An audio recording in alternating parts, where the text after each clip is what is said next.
Katoliki, mafundisho ya kanisa tunasema the church is infallible, ikimaanisha kwamba kanisa, yani kwenye eneo la maadili na eneo la mafundisho ya imani, haliwezi kukosea kufundisha, halitaka likosea, kwa sababu Roho Mtakatifu yuko pale.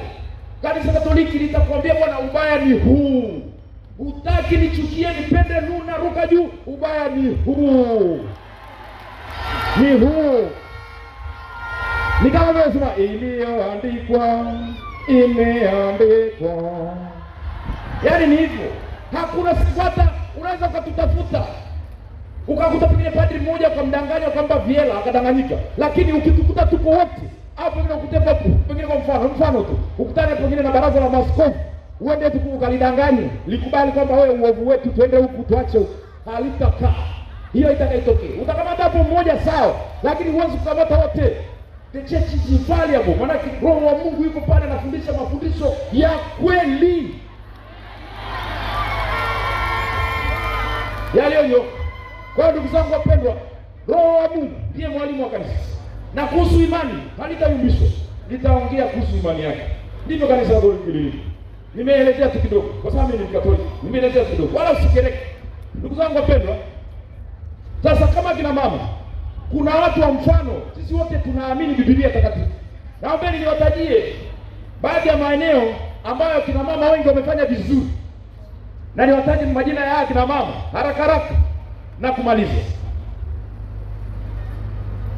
Wewe mwenyewe kuna nira umejitia, pengine kuna mganga anakuongoza, hiyo ni nira ya mganga, mateso sana. Kuna mchungaji anakuongoza, lakini unaona kabisa anakuongoza kitamaa, hakai kwenye msingi wa kimungu. Hizi ni nira zinazotesa, ni mizigo. Sasa angalia sana, kabla ya kuingia kwa wanawake hapo, angalia sana mashindano yasiyokuwa na maana, achana nayo. Kushindana na watu bila sababu, achana nao. Na vitu kama hivi vitakukosesha raha. Kaa kwenye laini yako. Kingine, usikubali mtu akulazimishe utende kinyume na dhamiri yako inayokuongoza kwa Mungu. Usitake mtu akwambie fanya hivi, nitakupa hivi. Wanasema tumbo halina dini. Tumbo halina dini, linamwabudu yeyote anayelilisha. Uwe makini. Tumbo halina dini. Unaweza kuwa na dini yako vizuri, lakini kwa sababu ya tumbo lako likakufanya ukakana kile unachokiamini. Chunga sana dhamiri yako, chunga sana mahusiano yako na Mungu. Chunga sheria za Mungu. Usiwe kama Eva. Eva alidanganywa bustanini na shetani, akasahau amri za Mungu, akasahau maagizo ya Mungu. Mama yetu wa kwanza kabisa tunamtaja mfano. Mama yetu wa kwanza Eva alidanganywa na muovu, akaingia kingi. Na wewe usikubali kulazimishwa kuingia kwenye dhambi kwa sababu ya tumbo. Bora ufedheki, bora upigwe kofi kwa sababu ya ukweli kuliko upewe zawadi kwa sababu ya uongo. Wanawake mbalimbali leo umekusanyika hapa kama wanawake kutoka makanisa tofauti, lakini tukiunganishwa na neno moja, Mwokozi mmoja na tumaini moja. Utofauti wetu si kikwazo, ni zawadi. Katika siku hii ya sala tunaitwa kuombeana, kwa sisi wenyewe tuombeane, kuinua neno la Mungu pamoja. Tunatumia Biblia, maandiko haya, kusikilizana na kuponyana. Wanawake wakisali pamoja, hapa naingia kwenye Biblia sasa. Wanawake wakisali pamoja, milango ya mbinguni hufunguka. Nisikilize vizuri. Wanawake wakisali pamoja, milango ya mbinguni hufunguka. Wanawake wakilia mbele ya Mungu, vizazi vinabarikiwa. Wanawake wakisimama pamoja, shetani hukimbia. Katika Biblia wanawake walikuwa wabeba neema za pekee. Bikira Maria, mama wa Mungu, alimbeba Yesu. Ndiye tunayemtumia Bwana wetu Yesu Kristo kumgaragaza shetani. Aliyebeba hii neema ya pekee ni Mama Maria. Wewe mama, beba neema ya pekee. Shirikiana na wenzako kumgaragaze shetani. Mwige Mama Maria. Wabeba maombi kama kina Hana, mama yake Samueli. Mama yake Samueli alienda kwa imani, akasali mbele ya Mungu, akampata mtoto Samueli. Tena alienda katika shrine ya Shilo, akasali, akaonekana kama vile amelewa lewa hivi. Hata wewe wakati unasali, kuna watu wanaweza akakumistreet wakadhani wewe umelewa lewa, kama umechanganyikiwa. Msio na wasiwasi, Mungu anakuelewa vizuri zaidi. Kuna kina mama wabeba huduma, Martha na Maria, wabeba huduma, walimhudumia Bwana wetu Yesu Kristo.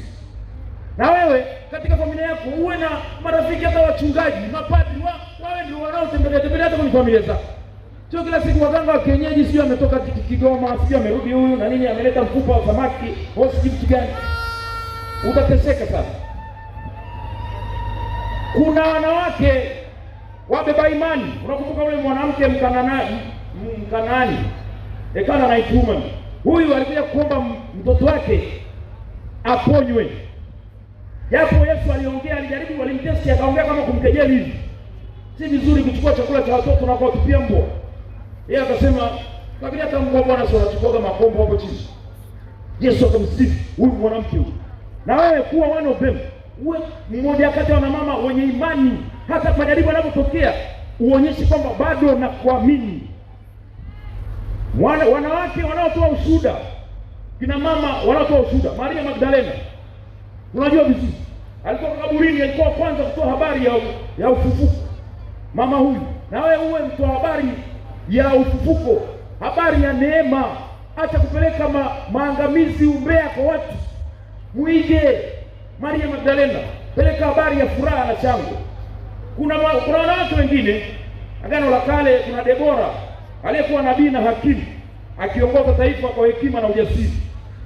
Kuna Malkia Esther aliyesimama kwa ajili ya watu wa Israeli. Malkia Esther tunafahamu, Wayahudi walipotoka utumwani Babiloni, waliingia katika nchi yao, lakini wakaenda pia kwa Wapasia au Waajemi, au kwa sasa hivi Wairani. Walikuwa chini ya mfalme wa Irani au Wapasia au Waajemi, walikaa kule. Na huyu mwanamke wa Kiyahudi Esther aliolewa huko, aliolewa na huyu mfalme. Lakini Hamani akafanya namna ujanja kutaka kuangamiza Wayahudi. Hakuwapenda Wayahudi. Esther akaingia kinyume na desturi. Kuingia kinyume na desturi maana yake ni kama kuingia ikulu bila taarifa, tapigwa shaba. Yeye akaingia kinyume na desturi, akamwambia mfalme kwamba mimi na wenzangu tumetangaziwa kuuawa. Esther akafanya Wayahudi wakaokolewa, Hamani akanyongwa.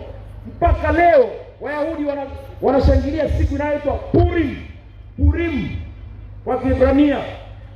Yaani hiyo siku wanatoa zawadi kwa watoto, wanashukuru ile siku Wayahudi waliokolewa mikononi mwa Hamani. Hiyo siku wanaikumbuka mpaka leo. Wale wanaofuatilia vita vya Irani na Israeli, unaona Wayahudi wakiwa kwenye maandaki wanasherehekea Purim. Purim maana yake hiyo siku ambayo Esther alifanya wakapata ukombozi. Kwa hiyo uwe kama huyu mama Esther huyu ambaye wanamheshimu. Kuna mwanamke Priscilla yule akiwa na Akila mume wake, walikuwa ni marafiki wa Paulo, walikuwa wakandamana, walikuwa wazuri sana. Kwa hiyo wewe mama uwe mrafiki wa watu wa Mungu, wa kuleta baraka nyumbani kwako. Priscilla na Akila walimfundisha Apolo, walimwelekeza Apolo. Kuna yule mwanamke wa Philippian woman Lydia, huyu pia alikubali kanisa lijengwe nyumbani kwake, akawakaribisha kina Paulo na Sila nyumbani, kanisa likajengwa. Uwe kama huyo mama namna hiyo. Tunataka watu kama hao. Nakumbuka pia alikuwa rafiki wa Timotheo na anaheshimika sana na kanisa la Ulaya. Haya ni kina mama. Lakini ndugu zangu wapendwa, kuna mwanamke tena mwingine tunamfahamu, Abigaili alikuwa ameolewa na mwanaume anaitwa Nabali. Ukisoma kitabu cha kwanza cha Samueli sura 25, utaona huyu mama, baada ya huyu Nabali alikuwa na watu wake wachungaji, wakaenda kuchunga shambani. Walipoenda shambani, tuseme nyikani, wakamkuta Daudi na wanajeshi wake wanajificha, kwa sababu Daudi alikuwa anakimbizwa na Absalomu mtoto wake. Wakati wanajificha kule, wale watumishi, Daudi akawaambia, naomba ukamwambie Nabali siku ya kukata kondoo manyoya kwa kama ni sherehe, tutakuja tuombe hapo na tuombe nyama kidogo, kwa sababu tumekuwa wote huku jangwani, hata hatukuwa dhuru, ulikuwa mabesti zetu.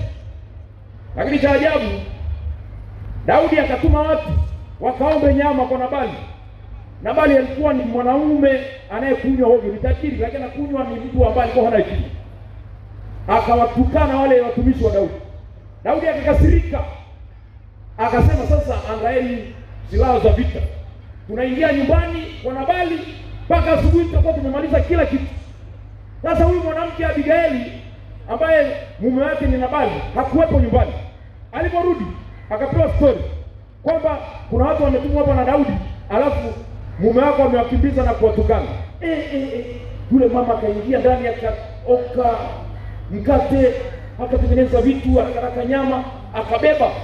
Alipobeba akafika njiani, akakutana na Daudi alikuwa na trupu, akiwa na wanajeshi wake wanakuja kuangamiza familia yake. Yule mama akapiga magoti, akamuomba Daudi, naomba utusamehe, naomba usikudhuru. Daudi akamnyosha naye mikono akasema, Mungu, nakushukuru kwa hekima uliyompa huyu mwanamke, hata umenizuia mimi mtumishi wako nisimwage damu. Nakushukuru sana. Abigaili akazuia Daudi asimwage damu ya mtu. Na wewe mama, hakikisha unazuia watu wasimwage damu ya watu.